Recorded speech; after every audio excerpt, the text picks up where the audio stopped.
Apricot chicken pie. Start by preheating the oven to 180 degrees Celsius. Heat the oil in a large oven-proof frying pan over medium heat. Add the onion and carrots and cook stirring for 2 to 3 minutes or until the vegetables soften. Add the chicken and cook turning for 2 to 3 minutes or until light golden. Next, add the soup mix and the apricot halves in their juices to the chicken mixture. Stir to combine. Bring to a simmer and cook for 5 minutes or until the chicken is just cooked through.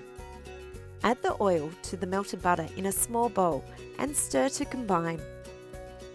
Place the filo sheets on a clean work surface and cover with a damp tea towel to prevent them from drying out. Brush sheets one at a time with the butter mixture. Then scrunch the filo and arrange on top of the chicken mixture in the pan.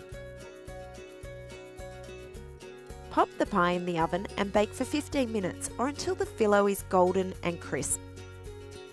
Serve the pie with green beans. To finish, sprinkle with some chopped chives and thyme. Give classic chicken pie a twist with this apricot chicken pie recipe. It's the perfect comfort food for cooler nights.